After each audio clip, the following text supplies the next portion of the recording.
My relationship with Todd Howard is shaky at best. Bethesda in general is one of those companies I'm fine giving kind of the benefit of the doubt to in a lot of situations, because they're genuinely a lot of heart in a lot of the stuff they build, even with things like Starfield. That was so unbelievably bad that I can't play it anymore. There's still some heart in that. But with every Bethesda game, except you, there is a community that can make or break the game, both figuratively and literally. And I think things like the Creation Club are a great way to show and profit from what you make. Now, there are people a lot deeper into the Bethesda fandom who can go over this a lot better than I can, so I'm gonna avoid the whole, marketing issues and pricing of everything. Zero Period Productions video is actually the one that got me into looking at these, so I would highly recommend his video he did talking about paid creations. I'm also pretty sure he talked about all the DLCs that I want to speak on in a lot of detail, but I'm still going to throw my hat in the ring anyway, because for one, I love making these videos, it's a lot of fun for me, and second off, I need to talk about a Bethesda game once at least every year, or Todd's going to hunt me down. Majima will be forever confined to Freddy Fazbear's until I reach 1,000 subscribers. We can check up on him though.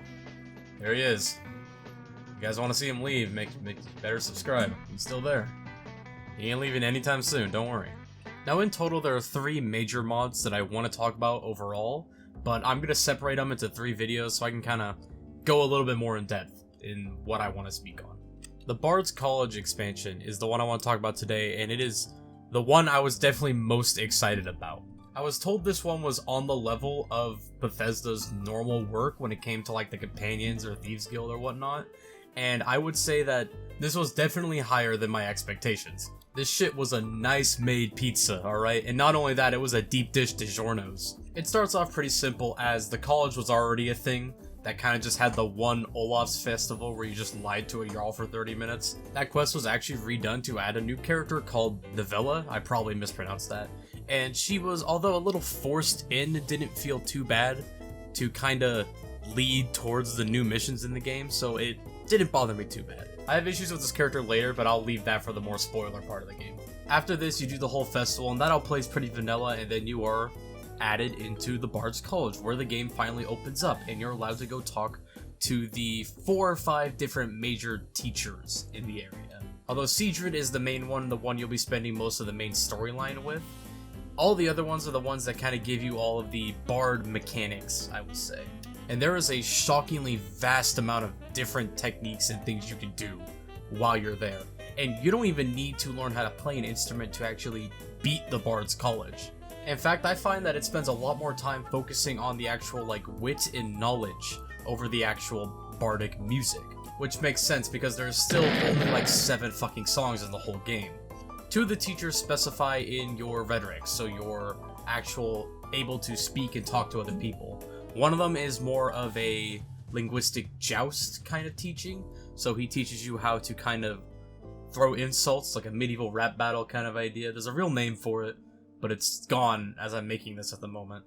Imagine 2 kids calling each other stupid head in 3rd grade, but with rhymes. Maybe even a little cuss word here and there that's gonna get you sent to the principal's office. Bad Bard, bad, you owe me 300 gold. These battles can be done with random bards all over Skyrim, and they allow you to not only gain this sort of bardic reputation against other bards, so they'll come out and try and linguistically battle you, but you will able to get not only new insults, but new comebacks to the insults to recover, to win these kind of rock, paper, scissors battles back and forward. On the other side, you have the Riz teacher, who teaches you how to Riz, which is really funny because she's fucking annoying. She is the definition of a posh bitch if I've ever seen one. But by working with her, it allows you to enact diplomacy, and with diplomacy, you're able to get people to agree or slightly more convinced to help you on different tasks and whatnot. When you're doing stuff for her, it's usually for her to get information from guards or travelers around the town or Skyrim itself. And depending on how well you're able to match their interests and their worries, you can get better results out of them. Usually it's just a yes or no, but there may be some gray areas in between.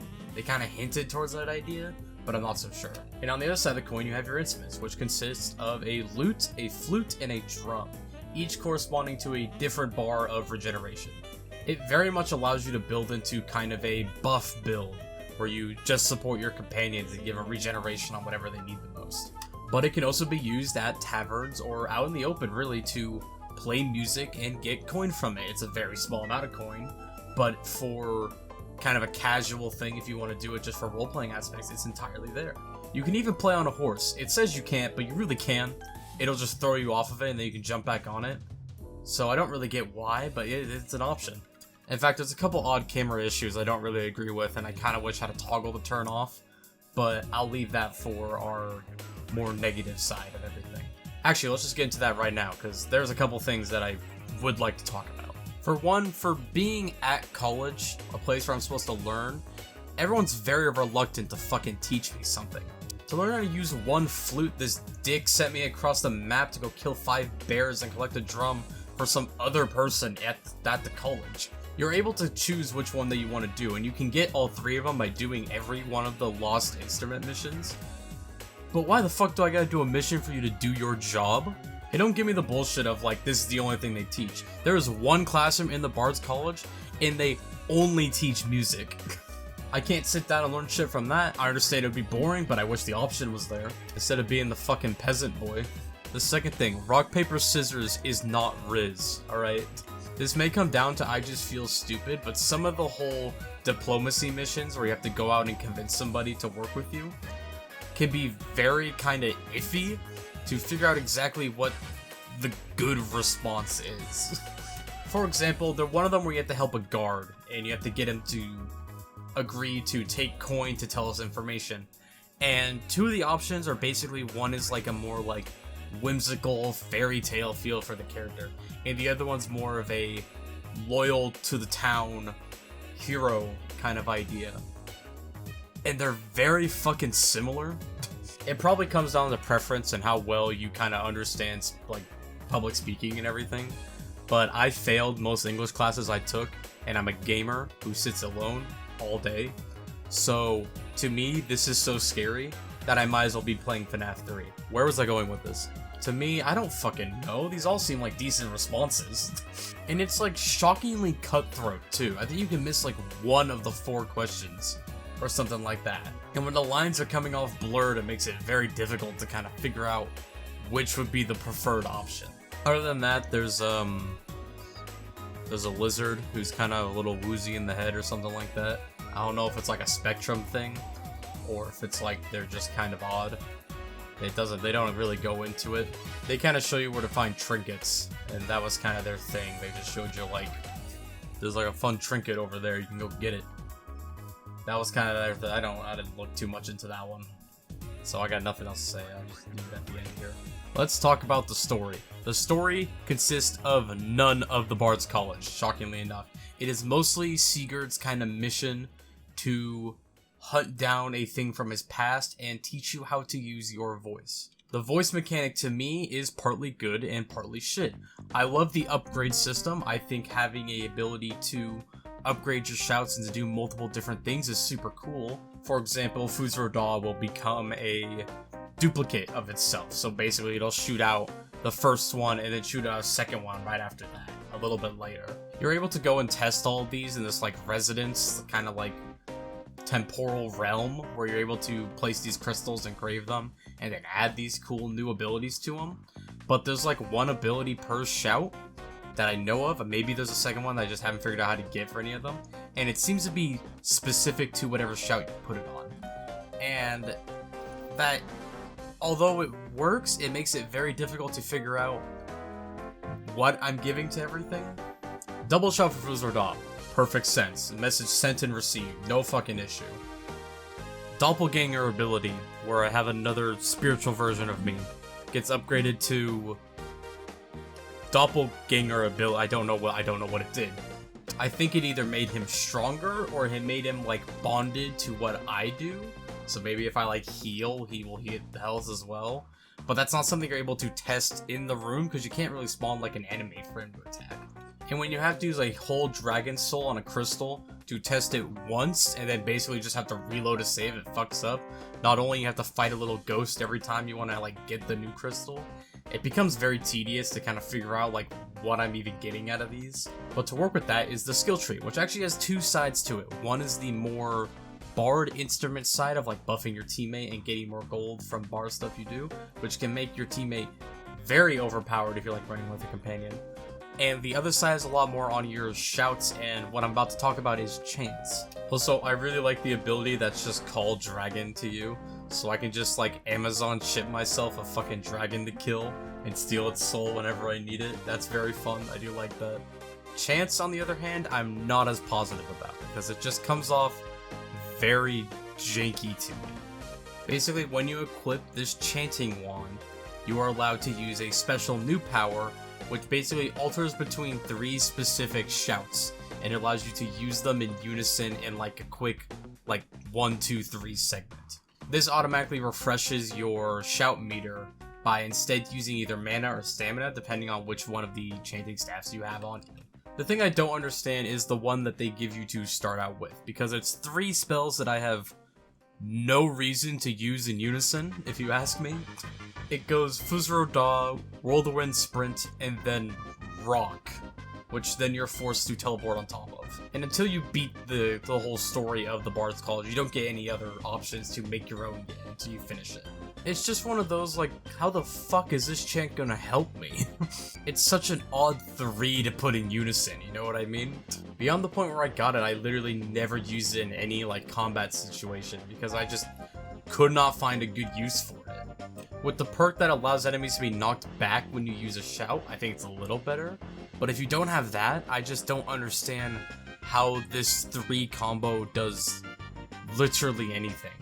But I'm also sure somebody a lot smarter than me can figure out something a lot cooler than that when they have the actual rest of it unlocked. But that's for the end of the game. Beyond that, every character is actually voiced phenomenally. I didn't hate any voice actors. None of them came off as annoying, other than the one girl who was posh, but that was kind of her character act anyway. Every character was voiced well, nothing was phoned in. I don't think they used any, like, random bullshit lines that you usually see from these kind of things. And the main 2 characters that you follow, which is the girl and Sigurd, I'm forgetting his name already, even though it was just like 4 minutes ago, are, for the most part, very good.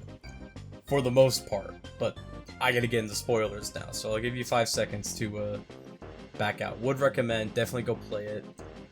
A lot of fun. It was a lot of fun to do. It was a very big blast to go through. And if you want to play it, I'd highly recommend booting it up, getting it. I think it's like $10 on Creation Club. And it was big. It was awesome. So yeah, go do that if you wish. If not, we're gonna get into some spoilers. Alright, everyone gone? Everyone good? We're ready to talk about it? The girl should have died. She should have blown up or some shit. Just something. I've always been an avid hater of the idea of like the super good everyone gets to live ending because you decide to be a good guy. Like in that final boss room, one of them should have had to die. It shouldn't have been a full, just across the board, all happy-go-lucky feeling.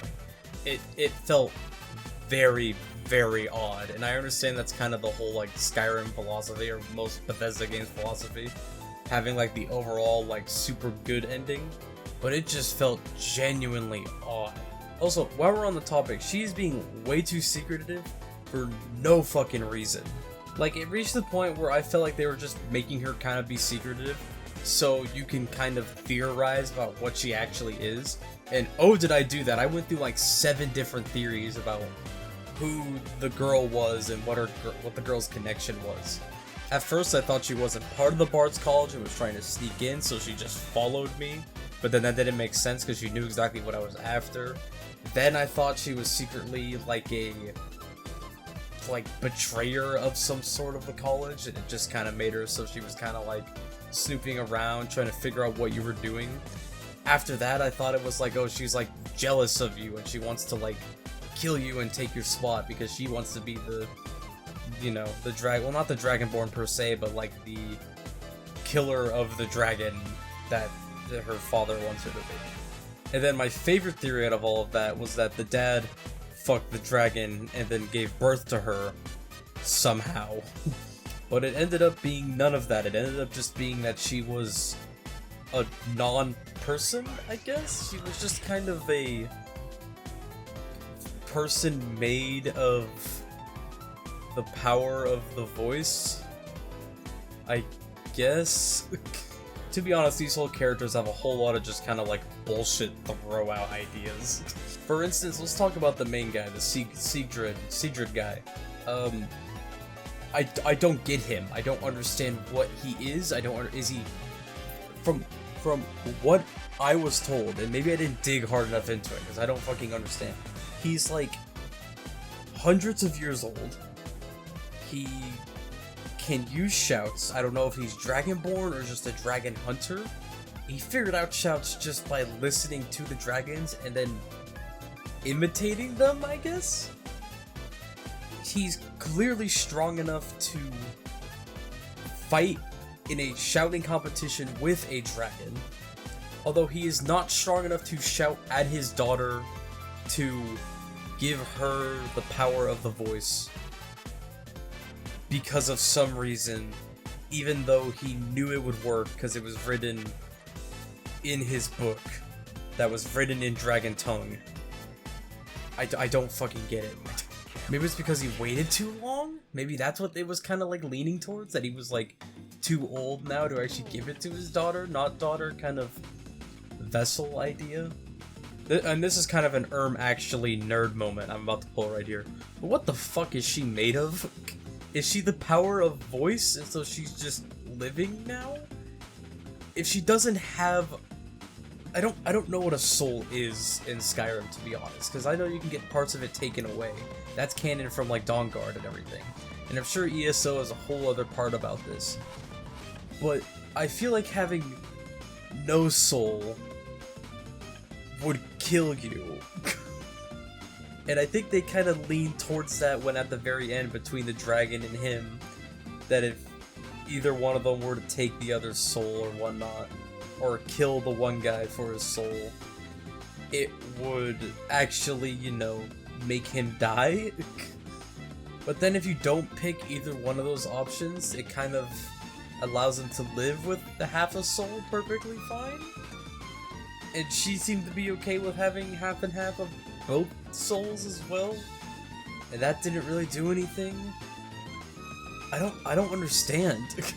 The whole quest line was super fun. I actually really liked the dungeons. I think they went on for a little long, and the puzzles got a little iffy at sometimes, especially with the shouting ones, because they felt a little jank, especially when the crystal didn't really recharge that fast. But the storyline was a lot of like, you just kind of have to go with it, or else if you start prying into it, you're just gonna be confused. And oh yeah, I was fucking confused. I don't understand what I was looking at half the time. Tell me in the comments below if there's like something I'm just like missing, because maybe I missed some of the like question dialogue. When I was going through it on stream, a bunch of it I kind of jumped over, so maybe I missed something that would have kind of explained it a little better, but I don't have any clue. Also, for the final rewards being Summon Dragon or Summon Old Man, I thought was pretty funny. And getting both of those, I wonder if putting those two and then the doppelganger in a chant might be kind of cool for like a summoner-ish build, but I haven't tested that yet, so I guess we'll see if that kind of idea works. I really got no clue. And one final thing, we couldn't have added like a couple songs. There was a dynamic combat music idea, so when you got in combat, your like flute music would change and you play something a little bit more action-packed and things like that. I feel like we were missing a lot. There was a lot of fucking like room to like add music, and we didn't do it, and maybe I'm grasping for something that would have taken a lot longer to produce. And I get that it was a smaller team, it wasn't the whole like Bethesda A team working on this. You did make more music. You made songs that played to like the Dragonborn strength if you do the ballads and whatnot. So somebody could have worked in a couple more like little beats or whatnot, and maybe there was and I just didn't realize it. Maybe I'm just fucking stupid. But I didn't like catch it when I was going through it. Other than that, it was a lot of fun. I had a lot of fun with everything. I think it looked really good. I wish there was a little bit more to the college. It felt very bland, but it was fun. I had a lot of fun overall with the entire experience. And I'm excited to try out the next two, because I've heard they're also pretty good. One of them's kind of been meshed in between, because it's kind of an overall like upgrade to the whole game kind of idea. And the next one is like a big expansion map that was added. So we're gonna get to those two later, and I want to do at least these three and see how they do. And beyond that, we will see if I end up doing more of these. I hope so, because it's a lot of fun to do. I like doing these. They're very enjoyable. Thank you guys for being here. Thank you guys for watching. Subscribe if you want. It's 2 a.m. I'm gonna go to bed. Hopefully it doesn't take as long to get the next one out. I know these last two have been a little late because my work schedule's been all fucked up, but we will see. So, goodbye everybody. Hope you enjoyed. Go play these, they're fun.